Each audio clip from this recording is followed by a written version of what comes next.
Daywalkers and Night Stalkers, it's me, your twisted Southern Harkwink, coming to you live from under a full moon right here in southeastern Louisiana.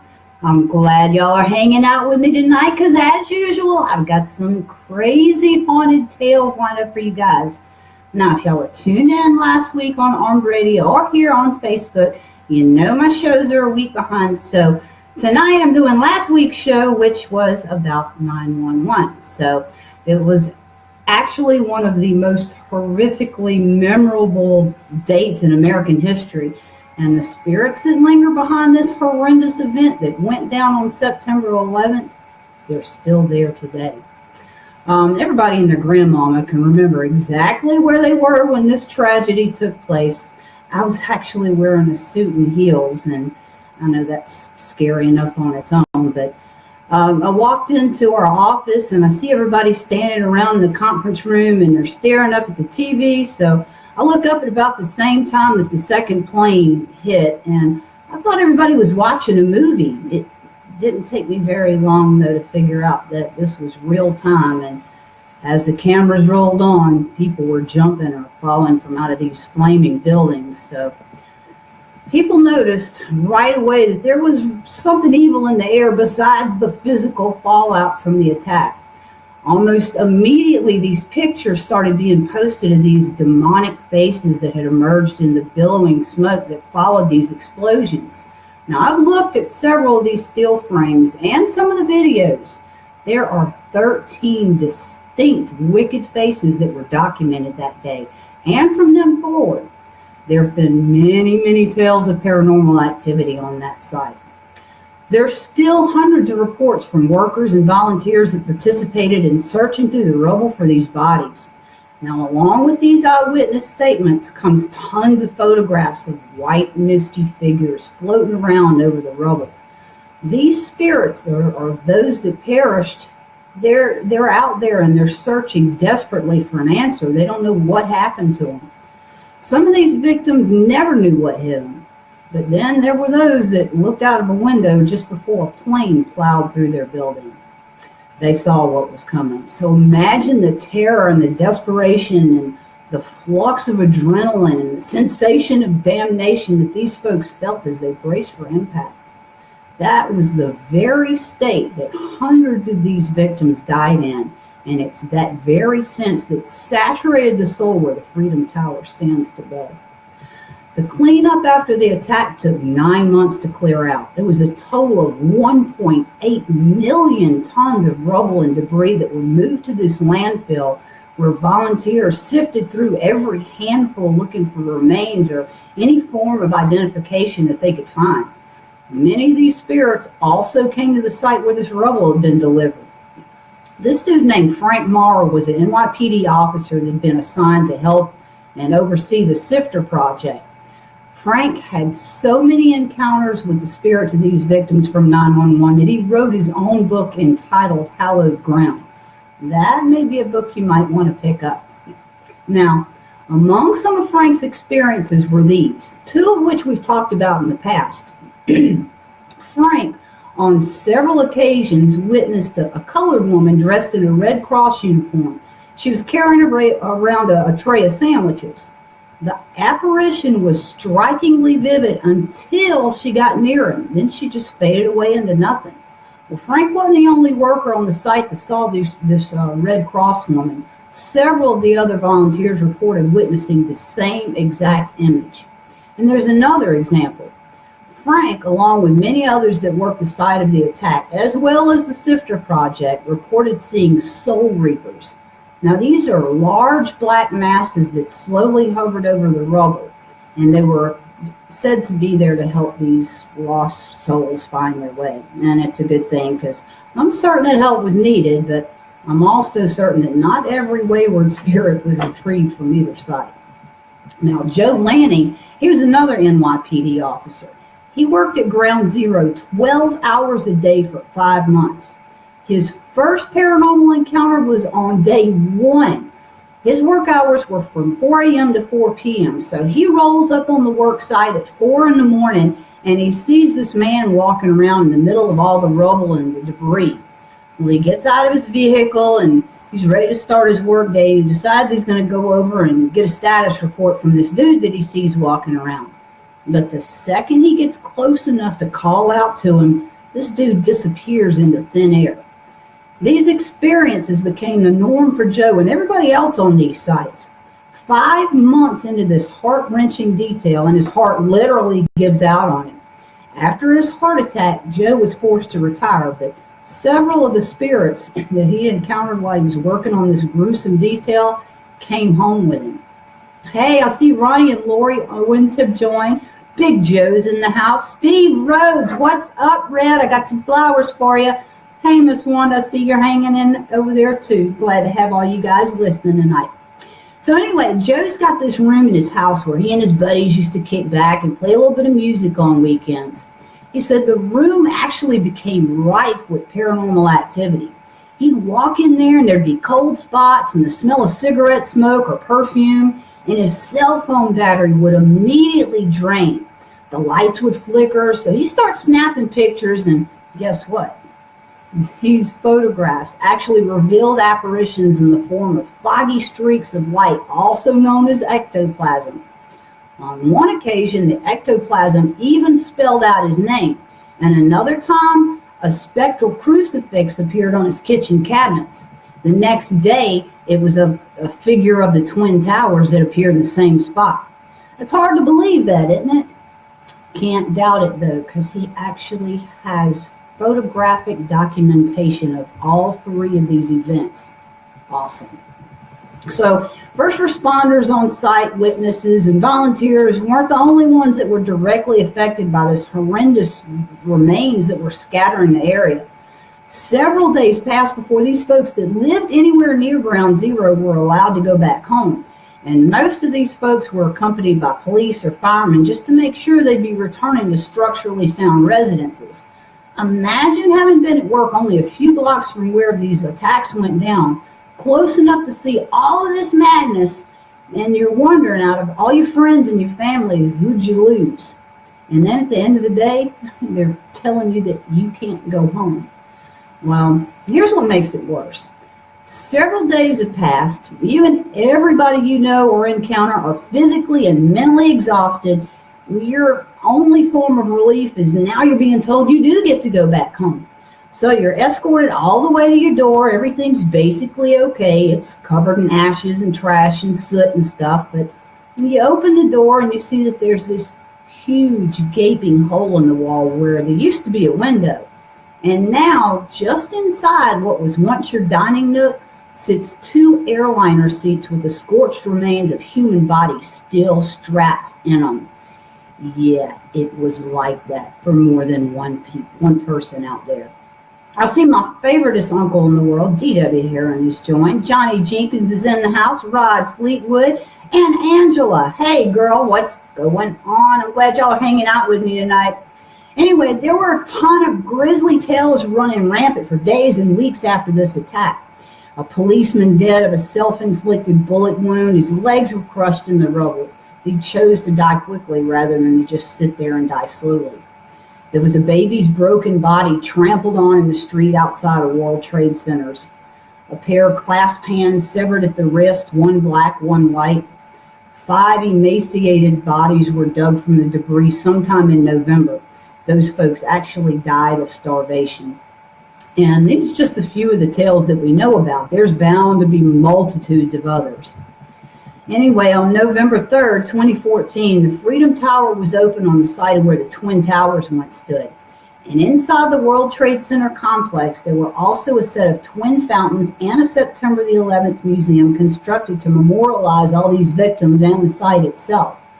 Well, since the construction began on this complex, there were reports of a mysterious hum or moan that was coming in, being reported by people that were working there as well as people who were passing by. Now, some folks think that it's the sound of these victims' desperate voices as they're calling out from beyond. Now, folks, I haven't actually listened to a couple of these recordings. The first time I heard it, my initial reaction was that my eyes filled with tears. So that ought to tell you something right there. Whether there's a physical reason for this heart-wrenching sound or if the spirits are reaching out, nobody really knows, but there's no scientific explanation to say one way or the other. David Childers, my boy. I got to break for a minute. David Childers and my friends over at the Mississippi Paranormal Research Institute are rolling like crazy right now. We just got news today that he and his group are going to be working with the Travel Channel's Ghost Hunters coming up real soon. Check Facebook, Southern Horror Queen, and you will see the dates and times for those. Oh my God, if y'all miss those, you're going to hate yourself. Get on there, check those out, save the dates, and make sure you watch my boy and all my friends handling their business with the ghosties. All right, so before the Freedom Tower was built, the Millennium Hotel overlooked the Ground Zero site. A lot of the hotel's visitors reported seeing all kinds of ghostly activity down below. One visitor swore that he felt like a crowd of people were in his room and he couldn't sleep there. Other guests were complaining to the staff that they had nightmares of the 911 victims' faces pressed against their windows. So due to all the complaints, the staff decided they weren't leasing out any of those rooms on that side of the building any longer. In the September 11th museum, there's this 30-foot girder from the original tower that's on display. The centerpiece was bent and deformed from the impact of Flight 11. Now on the metal surface, a face appeared to the construction workers. After that, a lot of these workers were too scared to go anywhere near this display. They dubbed this piece of art the Angel of 911 because it seems to look down in anguish and horror of everything that came to pass right there. While we're on the subject of strange and unexplainable things, some folks believe that it would have been impossible for the airplane passengers to have called from their cell phones, yet many of them did. The planes were flying at 29,000 and 31,000 feet. According to Bill Rojas of IDCAR, cell phone reception is lost at about 10,000 feet. Explain that, doubters. And then there's Flight 93. There's no way I'm not going to acknowledge these guys. Those guys are heroes. Their brave acts saved the lives of hundreds, possibly thousands. Certainly the emotion spent on their last stand had permeated the soul right there at that fated site. Now today there's a memorial standing there for each hero that gave their life that day. But on September 11th, there was a flaming pile of wreckage beneath a billowing cloud of smoke that reeked of aviation fuel and pine trees. 3 hours after impact, an FBI agent by the name of Lily Leonardi was sent to the site as a liaison between the first responders and the victims' families. Now, Lily was used to gruesome scenes because, well, it's what she did. But when she arrived at the Flight 93 crash site, she said it was eerily different than other sites that she had worked on. She said the site was still, even quiet. And most bizarre, there were no bodies scattered around. It was like the ground just opened up and swallowed the plane. And then Lily has a paranormal encounter that few have ever experienced. She said, as she's looking at the smoke, it was starting to settle to the ground. And from the ground rose angels, hundreds of them that were there just gathering to the left of the site. Then all of a sudden, this brisk wind came from out of nowhere and kind of distracted her and the two guys that were walking on either side of her. Their attention was grabbed as the wind seemingly intentionally flipped through the pages of this barely singed book. Then the flipping just stopped, and the book was sitting there open face. So Lily picks up the book and she sees that it's a Bible, and the page where it stopped was Psalm 23. Now, for you guys that don't know, Psalms 23 is more commonly known as the Lord's Prayer. You know, the Lord is my shepherd, I shall not want. Ring a bell? Yeah, that's pretty incredible, right? Today, this site's fenced off and it's patrolled by security guards, and trust me, these guys got some stories to tell too. Tons of them. On a normal night, there are easily half a dozen shadow people encountered, but there are several that appear in vivid full form as well. They hear voices several times per shift, and inside the trailer that they use as an office, it's typical that the front door is knocked on by unseen hands, and furniture is moved, and voices are heard. And then what about Flight 77? Well, folks, I did a little digging, and guess what I found? Nothing. Nada. Zip. Now, I was perplexed for a little while. How could that be? Okay, thousands of people didn't die there at that site, but still, more than just a handful of people did lose their lives there that day. And then I realized it's the Pentagon. We'll never, ever know anything about any of the spirits that returned to or never left that site. Now I want to talk about this. 3 9/11 World Trade Center survivors claimed that they were being guided to safety by a sensed presence. One had stopped at a wall of fire, but it was prodded through and later led down some stairs on the North Tower by the shadowy image of a man. Another one said that he was comforted by the presence of somebody that was there with him as he laid beneath the rubble. He claims that he could hear the voice of somebody encouraging him to stay awake just a little bit longer. And he did. And he was uncovered later, and he actually lived to tell his story. And then there's a third who had been trapped beneath the concrete. She was watched over by a presence that she perceived to be a monk. He disappeared the second she was being unearthed by the rescue crews. There's just some pretty crazy stories, but they're not the only ones like that. And I got a couple more I want to share with you guys tonight. Hey, Angela Barker, how are you? Rock on, Lynn. You rock on, David. So anyway, there's this dude. His name was William Byrd. He's asleep in a muddy trench in France one night. And he wakes up because somebody's shaking him. It was 1917. Him and his crew had just been through the Battle of Vimy Ridge. And he was exhausted. So he's pissed off that somebody would wake him up, right? So he tries to jerk away from whoever it was, and he's hoping they'd get the message, but whoever it was just kept on shaking him. So Byrd, who was actually a journalist in civilian life, opened his eyes, and he freaks the hell out.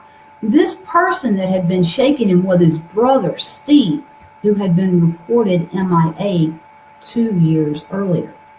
Byrd said that he was first excited to see him, so he jumps up to greet him, but immediately Steve puts his hand over his mouth, and he pointed to the other people sleeping in the trench and to his rifle.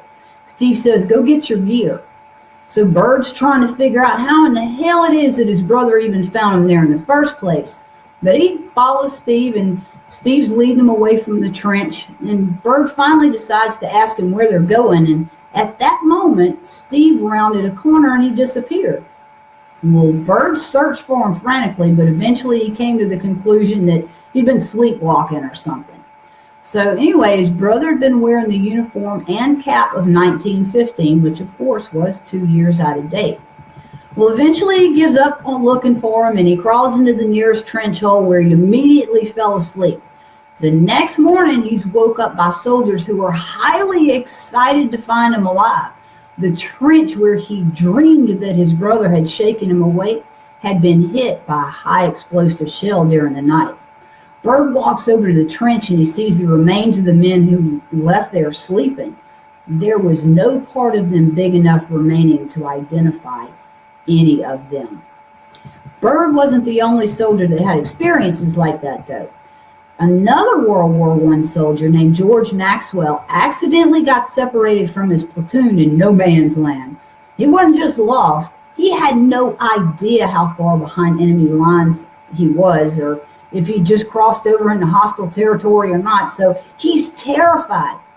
And just as he's about to bolt in some random direction, he hears this voice ordering him, "Be seated and await deliverance."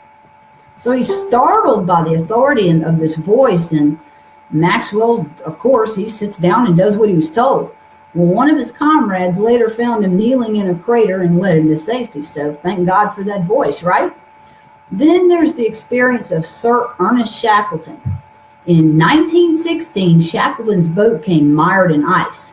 After days of failing to free themselves, he and 2 of his exhausted crewmen set off on a 25-mile trek across a stretch of mountains in Antarctica. As their bodies froze and their minds grew numb, the 3 men began to realize that there was a 4th man with them. He was up ahead and he seemed to be leading them somewhere. Well, that somewhere actually turned out to be a whaling station where Shackleton and his men were taken in and nursed back to health, saving them from what certainly would have been a miserable death. I found a few other tales about some ghosts that have the reputation of being helpful too. Maybe not as far as saving a life, but still, they're pretty cool. First up is the Manor House in Cold Ashton. It stood empty for decades, but it wasn't always run down and abandoned. This house at one time was a fantastic homestead that belonged to a very wealthy family with a very stately staff. In fact, locals believe that a few of the spirits still call this manor home. So check this out. There's these stories about folks driving around and they get lost in this area and they stop at this friendly looking house for directions. So they knock on the front door and the butler shows up and he gives them directions, tells them which way they got to go. Well, the crazy thing is not only does nobody live in this house, it's a hot mess. It's like in ruins. But these witnesses say that the house was all fixed up and occupied when they first stopped by. But later on their way back through, they say when they pass by again, the house is in shambles and it's abandoned. So then there's this tale of the Blue Lady, of which there are several versions, but the most popular one says that there was this young chick who always wore blue, right? Well, she falls in love with this handsome but dangerous ladies' man. He's a player, y'all, in more than one way. He was a piano player at the Moss Beach Distillery in a Northern California beach town. So this chick was already married, and she would run off to visit her lover, the player, at the restaurant whenever she could sneak off. Now, who's playing who at this point? Anyway, either she was murdered on the beach below the restaurant where Romeo worked, or she actually jumped from the cliffs above to her death. Regardless of the cause, she's still seen today. They are wearing a long blue dress and a melancholy expression. Even though her death was tragic, she's not malicious. Now, she does like to play a prank here and there, but it seems like she's serving a higher purpose. There's been reports where these children have said that this lady in a blue dress scolded them. Now, the cliffs that this restaurant sit on gives this joint a great view, but there's a balcony that can be dangerous for unattended children. It's those same kids that report this lady in a long blue dress that ran them away from the ledge. Obviously, she doesn't want the kids to experience the same tragic death that she did. And then there's these lucky bastards. As we all know, plenty of people have tried to get rich off of ghost sightings. But have you ever heard of a ghost that goes out of their way to make somebody rich? Not me. Well, there is the case of the Nutt family in Uppingham, England. This is gonna blow your mind. So the oldest daughter of the family, 18-year-old Anne, starts seeing this strange but seemingly harmless ghost who kept trying to tell her that there was something hidden in their house. Well, whatever it was, it had to be important because this ghost kept coming back and was insistent that Anne go and look for it. Dear God. So that's a scary thought because you could actually wind up digging up a body or something like that, right? That would be my luck. Well, Anne finally decided to start looking around the house, but she didn't find anything. So the ghost kept coming back again and again, and Anne goes off around the house looking for something. Well, finally, one afternoon, the ghost pointed out this one particular flagstone, and when it was removed, Anne found a black pot buried underneath it. Inside the pot was almost 200 silver coins. What I want to know is, why can't a spirit like that attach to me? Go figure, right? Anyway, then there's this other legend. It's about a nurse named Martha. One night, this young nurse was working in a hospital, and she was fresh out of school and completely overwhelmed. Well, Ruby, the new nurse, was getting flustered with all these buzzers ringing and people hollering out for her, when all of a sudden this older nurse comes to warn her that she needed to check on the patient in room 8. Well, when she did, she found that this patient was in distress, but she was also able to help her in time and actually wound up saving her life. The older nurse warned her several more times throughout the evening about other patients that were in distress, but it wasn't just Ruby that saw her. Many of the patients confirmed that they'd been checked on by an older nurse. Hey, Jamie, little diva. When Ruby asked about the older nurse or the staff that was there with her, she was told a whole bunch of stories about Martha. It was a fact that she was still making her rounds on patients 30 years after her death. It was alive or dead. Anybody who helps out nurses when they're overwhelmed is definitely worth having around, right? And then there's this other warm and fuzzy ghost tale. Some people are so devoted to their families that their love carries over even after death. James Lewis Chaffin had a nasty fall, and he died in 1921, leaving behind a wife and 4 sons. When it came time to read the will, the family found to their shock that everything had been left to the 3rd son, with nothing for the rest of them. That could have been the unfortunate end of it, if it wasn't for the appearance of his ghost a few years later in 1925. Y'all check this out. The ghost of James began to appear to one of his older sons, assuring him that the will was a fake. It turns out that he left everything to the family instead of just the one son. What followed was sort of a treasure hunt leading from one clue to the next until a new will at last was discovered hidden in an old family Bible. This will said that everything should be split between the 4 sons, just like the father's ghost had said. 1 what? 1 minute to break. Oh, okay. And then, as we know, many spirits haunt a house to protect it. And while Avery of the Pink Palace in Louisville might do just that, he also protects those that live there. Now, Avery's been described as a Southern gentleman. He's well kept and properly attired, and he's known to appear to those who are in danger. When a developer turned the mansion into apartments in the 70s, reports started coming in of the spirit appearing right before disaster struck. One woman was frightened out of her bathroom just before a stone was thrown through the window that could have killed her. Residents in their kitchens have been warned of impending fires right before they broke out, and nearly every time there's about to be any sort of accident, Avery manifests to keep those who live in his old house safe from harm. This next little tale, yeah, you better think twice before you try to take somebody out, because this could happen to you. So the story's a bit grim, but this is still a helpful ghost. In 1897, Elva Shue was found dead in her home. Her husband grieved, her mother mourned, and everybody was devastated from her unfortunate passing. Well, it appeared that she died from complications from pregnancy. And the story could have easily ended there, but Elva wasn't going down like that, y'all. Over the next few weeks, Elva's mother starts seeing her dead daughter in her dreams. Her daughter told her that she'd been murdered and that her husband Edward was the culprit. The ghost said that he'd broken her neck and he'd been abusive before, and that she wanted his ass caught for murder. So Elva's mom somehow manages to convince the detectives to look into it. They wound up exhuming the body to find that her neck was broken and the windpipe had been crushed. After more investigation, Mr. Shue was found guilty of murder and sentenced to life in prison. Take that, dirty bastard.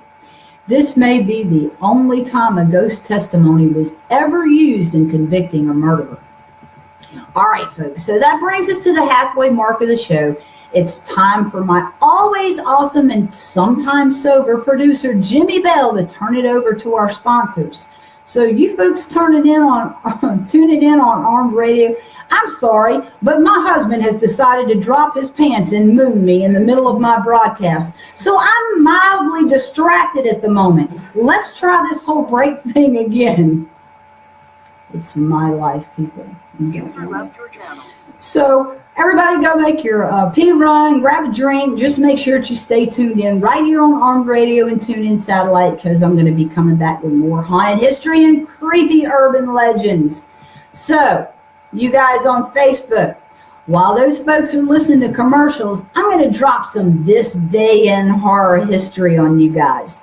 So on this day in 1963, The Haunting was released on film. Now, of course, we've all seen the 1999 remake, which I might add is a great flick. So if you haven't seen it, do that. The characters are basically the same, but the original plot had Nell as a psychic and Theo had ESP, but both good flicks, and I dig the special effects in the remake. Hey, Zane, glad to see you tonight. Gotta love John, yeah. Yeah, you love him from a distance. You don't live with him.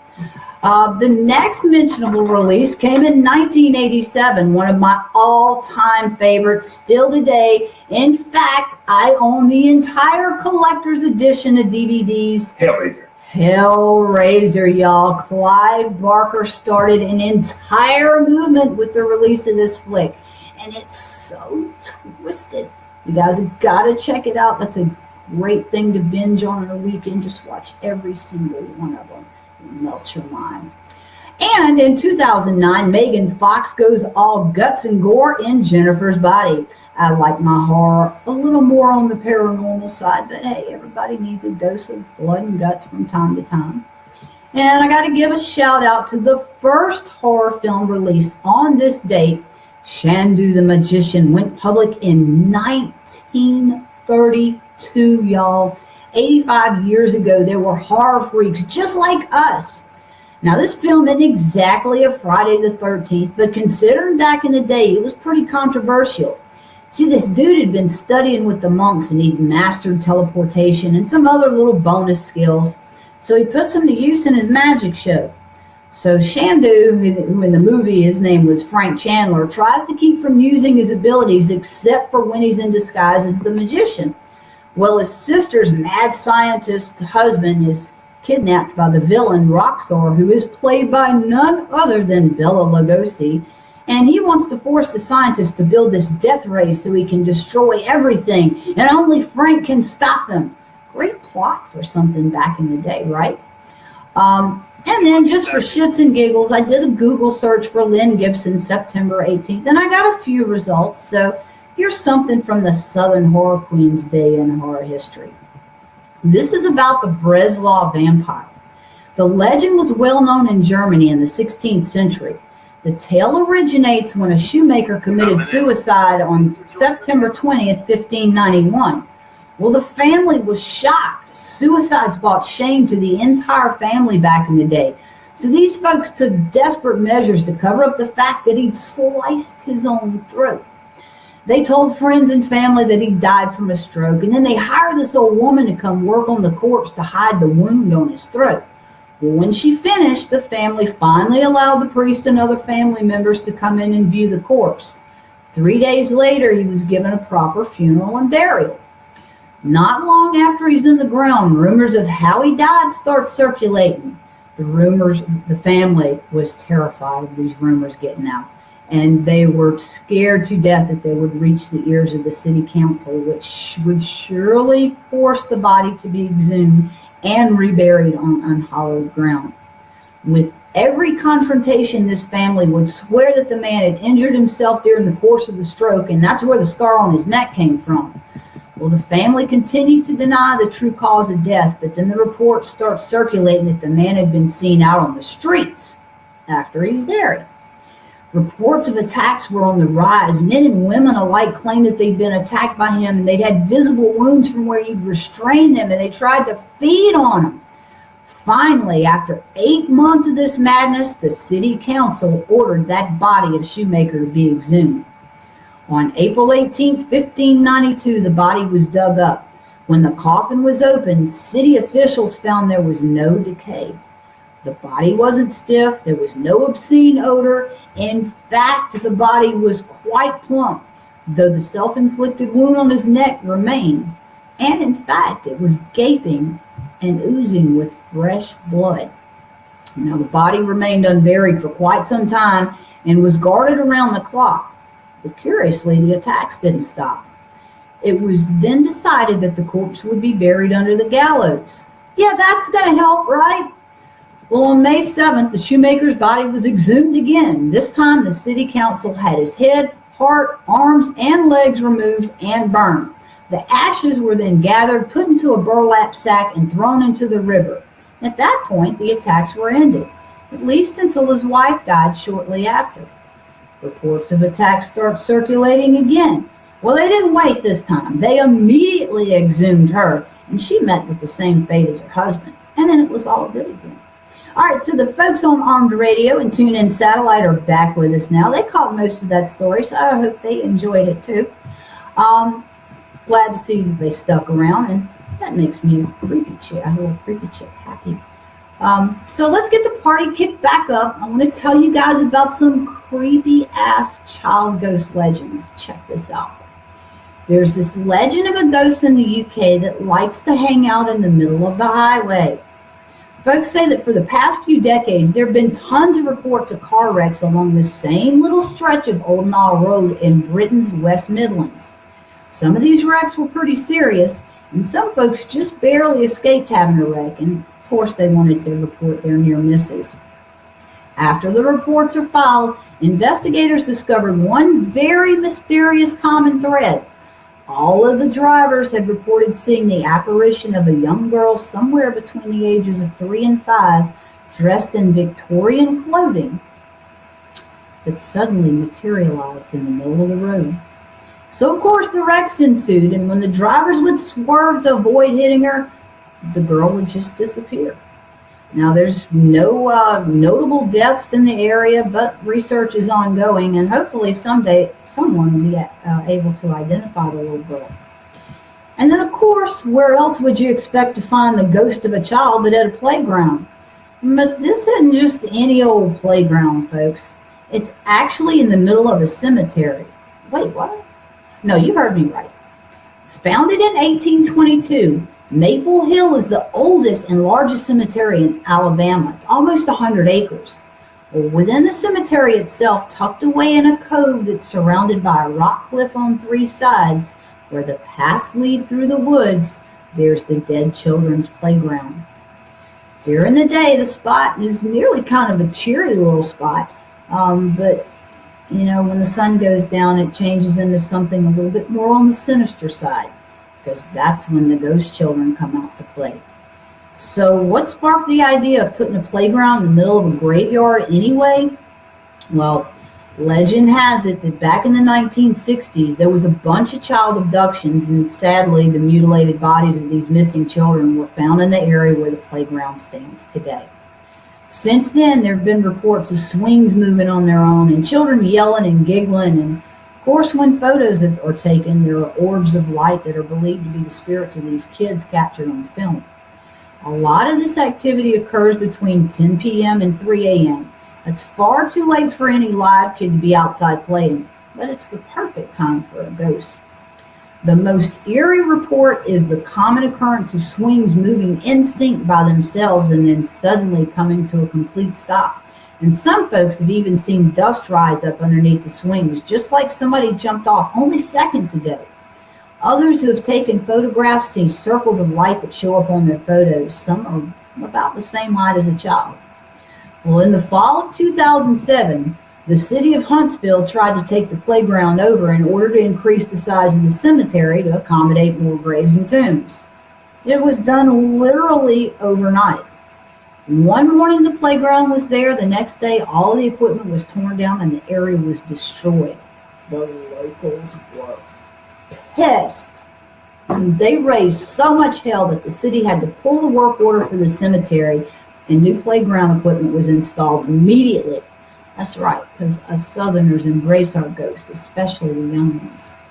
Yeah, well, the attempt by the city was a massive failure, and none of the paranormal activity came to a cease. In fact, if anything, it's more of it these days. And I guess that's because the little ghost kids are enjoying their new playground equipment. So in January of 2008, the Alabama Paranormal Society investigated the area. And one of the investigators heard the voice of either a woman or a female child. She quickly snapped a photo of the area where it came from, and when it was developed, a misty figure of a woman can be made out. And many of the photos that are taken there at night are littered with orbs.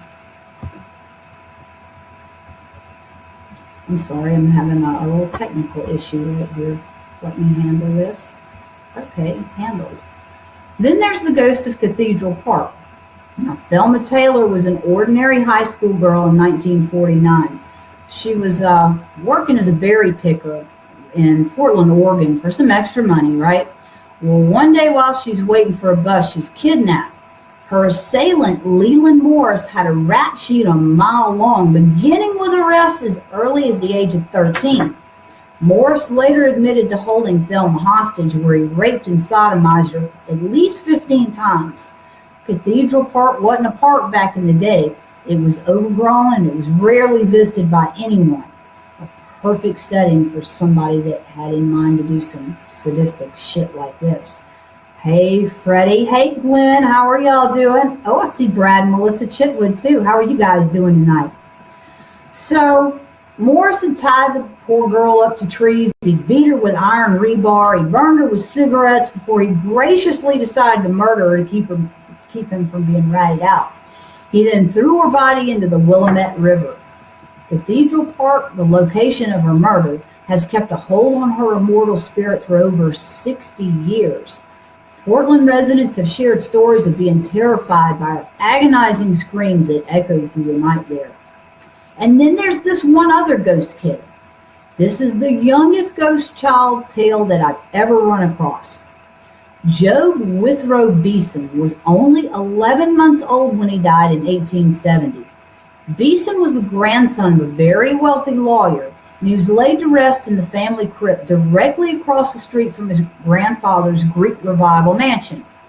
Job's mother visited her baby's crypt every night. Local legend says that she would take the baby's corpse out of the coffin. She would feed it, bathe it, diaper it, clothe the decomposing body. She even left a lantern lit in the tomb so it wouldn't be afraid of the dark.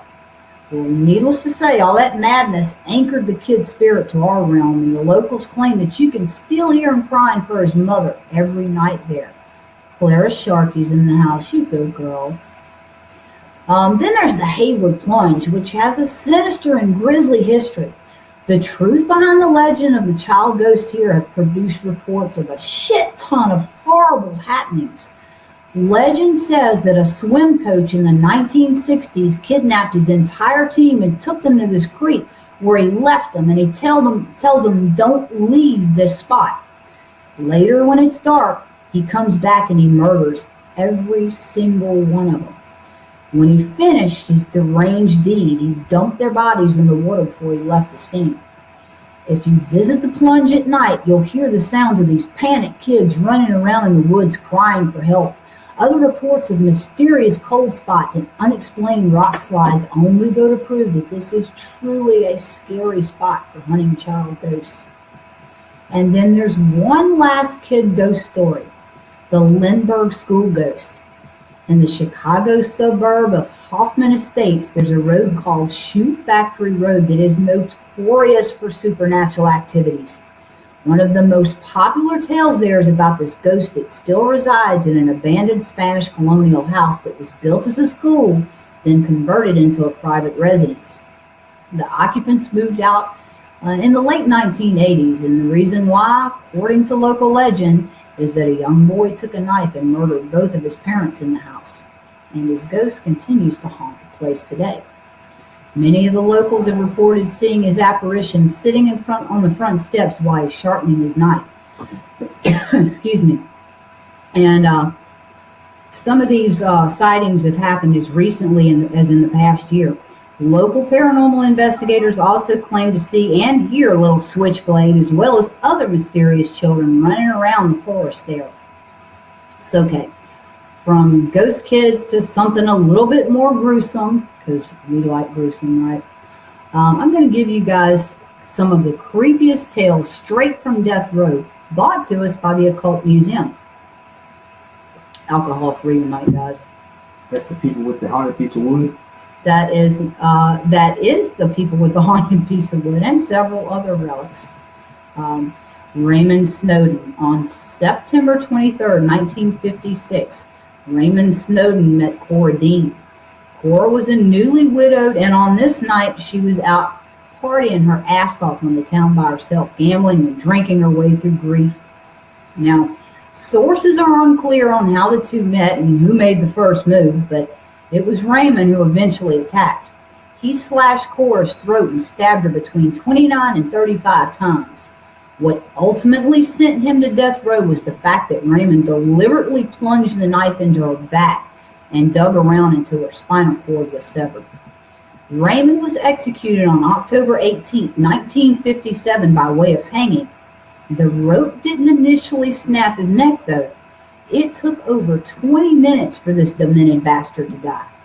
Now, his ghost continues to haunt the old Idaho penitentiary. Tons of paranormal investigation teams have explored this area and have reported a disembodied voice laughing and screaming. A few investigators have even claimed to have seen the apparition of Raymond wandering around on the grounds. Today, the prison has been converted to a museum, but Raymond's cell remains dark and permanently, even though it's permanently vacant, he does still make appearances there. Frederick Hallman. Hallman was this German dude that immigrated from the United States, or to the United States in 1883. He lived in Illinois for several years until he kicked off a murder spree in 1896. Frederick was arrested and convicted of murdering Webke Geddes, but many believed he killed as many as 17 women spanning 2 states. He was sentenced to death and taken to the Ford County Jail in Paxton, Illinois.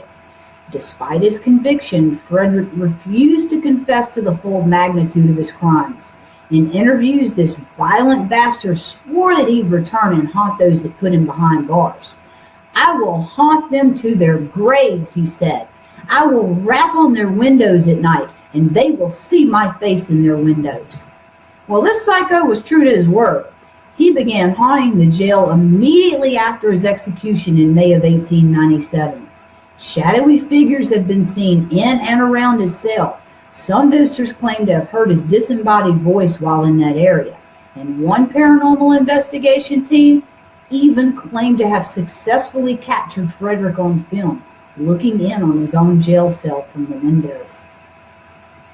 Ted Bundy. Oh yeah, we talk about this sick bastard a whole lot on this show. Ted is, of course, one of America's most famous serial killers. Officially, he was charged with murdering 36 women, but many people are convinced that Ted stalked, raped, and killed closer to 100 victims, and I'm one of those folks that believe that. Finding out that Ted had sex with his victims once they were dead just absolutely sent folks over the edge. It came as no surprise when he was sentenced to death row at Florida State Prison. January 24th, 1989 was Ted's official day of execution. There he became acquainted with Old Sparky, the prison's electric chair. Now, death hadn't really seemed to stop Ted from plaguing people, however. A slew of guards came forward in 2001 to report that they'd been dealing with Ted's ghost since his execution. Ted's apparition had been seen multiple times by multiple guards sitting as cool as you please on the electric chair with a leering smile on his face. Other guards have actually reported hearing and seeing him in his former cell as well. One guard swears he heard Ted whisper to him, "Well, I beat all of you, didn't I?" Indeed, Ted's ghostly figure has been seen so many times that now security officers and other prisoner personnel refuse to enter that execution chamber by themselves. Now, Lavina Fisher. This chick was badass. Lavina is known as the first female serial killer in the United States. She and her husband John owned and operated a modest little inn in South Carolina during the 1800s. They were well liked and respected by their neighbors, and nobody would have ever suspected that Lavina and John were methodical murderers. Lavina would start by stirring poison into the tea and serving it to their guests. Once they were unconscious, she would toss their bodies through a trap door where John would be waiting below, ready to dismember them. The couple was caught in 1820 after one of their would-be victims managed to escape their clutches. They were placed in a cell in Old Charleston jailhouse before being executed. After John's execution, Lavinia was sent to the gallows in front of the townspeople. She looked defiantly at the crowd and she says, "If you have a message you want to send to hell, give it to me. I'll carry it." Then this crazy bitch jumped off of the platform and hung herself without assistance. Since that day, the Charleston jailhouse has been rife with paranormal activity. Many residents of Charleston have claimed to see her face appear in the window of her former cell, and her ghost has seemed to grow active again in 1886 following an earthquake. Jailers reported seeing her apparition on a regular basis. One paranormal investigation team visited the old jail and asked Lavinia's spirit who she was going to carry a message to. Lavinia's response? The devil. John Ellis, Strange Ways Prison, now known as HM Prison Manchester, was first opened in 1868. Complete with its own execution chamber, 100 criminals were put out of their misery at Strangeways before Great Britain abolished capital punishment in 1965. Many people claim that the jail is haunted by numerous spirits, but the most active one is not a former criminal. John Ellis was an employee of the prison for 23 years. He handled dozens of executions there before he actually wound up committing suicide in 1932. Former prison officers have stated that they've seen the ghost of Ellis wandering through the halls wearing a dark suit. Many people theorize that John Ellis came back to the prison in spirit form as a means of keeping the other more volatile ghost in line. His spirit continues the line of work he was so committed to while he was still alive. The next one up is Susan Newell. Duke Street Prison is where Scotland's most notorious criminals wound up. Built in 1798, countless prisoners were executed there until it was shut down in 1955 due to structural issues and deplorable conditions. The structure was eventually torn down except for one outer wall that remains to this day. Now, despite the fact that the prison is no longer there, the surrounding area continues to be haunted by inmates of the past. One woman named Susan Newell seems particularly active. In 1923, Susan was charged with strangling the young boy who delivered her morning paper every morning. She was caught while attempting to get rid of his body, and she was hanged for the crime. Susan was the last woman to be executed in all of Scotland. Now, her restless spirit continues to haunt the land where the prison once stood. Her apparition has been seen numerous times by tourists, and she gets her jollies out of scaring the shit out of them. The next one up, who would have thought? The hangman of San Quentin Prison. Amos Lunt worked as an executioner at San Quentin during the late 1800s. This dude oversaw numerous hangings while he was there, but he started to crack under the immense feelings of guilt. Amos started telling fellow employees that 21 ghosts followed him everywhere he went. These ghosts were covered in blood and continuously attempting to toss a noose around his neck. Concerned for his mental health, Amos was relieved of his duties in 1899. He told his replacement, Frank Arbogast, that the spirits of the dead often lingered under his bed. Amos stopped sleeping because he was so convinced that spirits would kill him the moment that his head hit the pillow. Hello, MJ. And hey, my cuz, Jim Steele's in the house. What's up, cuz? All right, the next one up is Al Capone. This ghost is seen a little bit everywhere. Al became a notorious criminal during the 1920s, like we didn't already know that, right? He got rich off the Prohibition. He was smart enough to enlist and pay several local police officers to keep himself out of jail. However, Al failed to report his income to the government come tax time, and he was eventually thrown into Alcatraz. The famous gangster had created a laundry list of enemies during his reign. Because of this, Al feared the prisoners' daily trips to the yard for recreational purposes. Instead, he arranged to spend his free time in the abandoned showers when the other prisoners were outside. Al had picked up a banjo, and he became so proficient that he eventually joined the prison band. Well, today, Alcatraz is a popular tourist destination, not only because of famous criminals that it once held, but for hauntings as well. Many visitors have claimed that they've actually heard Al Capone's phantom banjo coming from the showers, and the disembodied plucking can sometimes even be heard from outside the prison's walls. One last one, the ghost of the Eastern State Penitentiary. Many ghost stories linger within the Eastern State Penitentiary, too. It was built in 1829 by a group of Quakers. The prison was specifically designed for its inhabitants to live in solitary confinement. It had a death row, better known as Cell Block 15. While there were no formal executions that took place on the grounds, numerous people met their deaths there. Some were driven to insanity from being in isolation, and others were tortured and eventually killed by guards. Any prisoner who pissed off a guard was subject to having his tongue attached to his hands or be bound to a chair so tightly that their limbs had to be amputated. It comes as little surprise that Eastern State Penitentiary is considered one of the most haunted places in the United States. Each year, hordes of paranormal investigators flock to Pennsylvania prison and capture tons of voices and cries and screams, all on these electronic devices. Dark apparitions and disembodied footsteps are also a frequent occurrence there, especially around the infamous cell block 15. All right, folks, so I'm about out of spooky tales for you guys this evening, but I do want to let you know where I'll be showing up here in the very near future. Hey, David, Brian, Tedder, good to see you tonight, dear. September 30th, kind of a local appearance back in my own stomping grounds. I will be speaking for the Picayune Writers Association at the Margaret Reed Memorial Library. I think I got that out right this time. I'm hoping that you guys are prepared for me. I have no filter.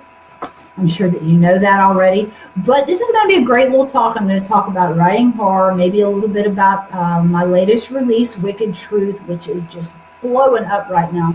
You guys want to read a good book, scary, based off of actual religious history, check out Wicked Truth. After that, October 7th, we're going to be running up to Harlan, Kentucky for Harlan the Haunt Fest. We will be there with our friends Josh TKO Turner, Tim Shockey, Sal Lazar, and a whole laundry list of other folks that we've hung out with and did deviant things with before, along with Big Johnny Blender and the Adrian's Fury Dragster. That's going to be a hell of a show. So if you're anywhere near Harlan, drop by. Get your tickets quick because there's all kinds of stuff going to be going on over there. Then I think, well, no, we're not home for the next weekend. October 14th, looks like we'll be meeting up with our friend Rafe White.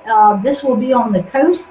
Don't have a name for the event yet, but I'll be making some announcements soon. So if you're anywhere near the Biloxi Gulfport area, keep an eye on Facebook/Southern Horror Queen, and I'll be promoting that event as soon as I have info. And on the 28th and 29th, we will be back in Kentucky, Elizabethtown, for Night Risers Con. That's going to be another rolling show. Ric Flair will be there. Again, Tim Shockey, Sal Lazar, John Anderson, our friend from Guardians of the Galaxy 2, and a laundry list of other folks we'll be hanging out with.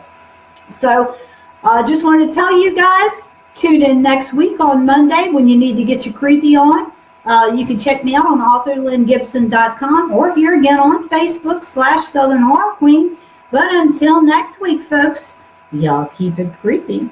You know I will.